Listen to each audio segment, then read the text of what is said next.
Now we welcome our next speaker, Melinda Abrams. Hello, I'm Melinda Abrams, artist, coach, facilitator, badass. Today I'd like to tell you about the genesis of Badass Beautiful and about my friend who is my muse. 2 years ago, last spring, my friend Bari went in and she found out she has the BRCA2 gene. That means she's at risk for having cancer. Sure enough, she goes in and finds out she does have cancer. She has to have a hysterectomy, double mastectomy. She does this all over the summer. She got hit with some pretty crappy information. She could have been at home, she could have been hiding, but she is too alive.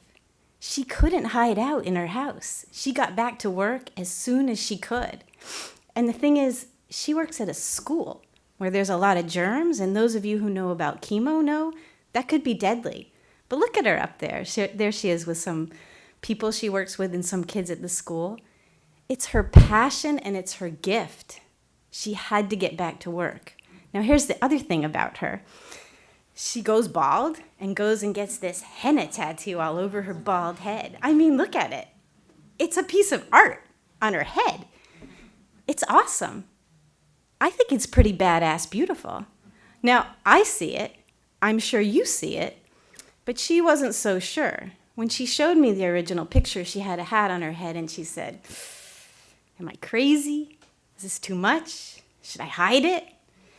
And in that moment, I knew how profoundly important it was for me to look her in the eyes and say, "You are a badass. You are badass beautiful." And the impact was immediate. She expanded all into herself. I'll never forget that moment. I want it for you, and I want it for your clients.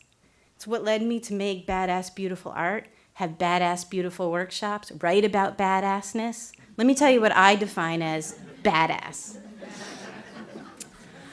I define badass as the swagger one feels when they release into oneself, all of oneself. Well, it's an incredibly bold and brave way to be. It's a little bit vulnerable, definitely intriguing, very sexy, completely freeing. It's thrive no matter what, baby, because you and your badass, beautiful self cannot be contained. Now, it's in there and it's in each of you, and you know it when you feel it because it's completely freeing. And while it's freeing, it's not unconscious because that's not the badass, beautiful way. The badass doesn't hide from her vulnerabilities like Alicia. She's such a badass. And when she makes a mess, she sticks around to clean it up. She doesn't hide. She doesn't escape. So let's apply that to creating cultures of conscious conversations. The most important thing to do is to stay, no matter what. Even when the feelings are uncomfortable and hard. When you do that, I have to say the capacity for profound moving experience expands exponentially. It's amazing. Now, I've worked with some powerhouse people in my time, and they say, well, I want to be bold, but I don't want to be bitchy. Or I want to give tough feedback, but I don't want to be a bastard. So, while a badass might be bold, she's definitely guarded and can be heartless. Did I say a badass? I meant a bitch. Well, a bitch might be outspoken. She's unaware of her impact and could care less who is hurt by her words.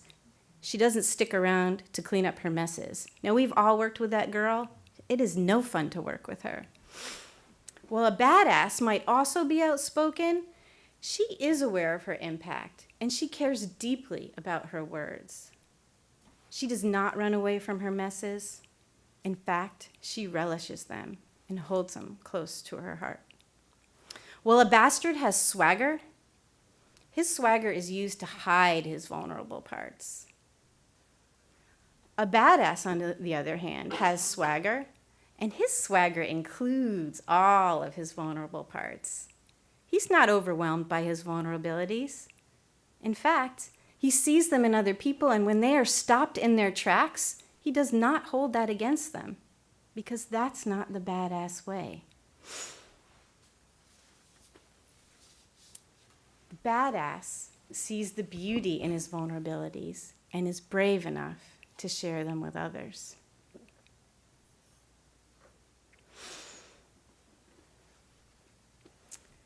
When a bitch or a bastard enters the room, most people think, crap, here she comes, armor yourself. But when a badass enters the room, most people think, thank God, here she comes. So it's really that simple. It's your choice. Who are you going to be? The bitch? The bastard? The badass?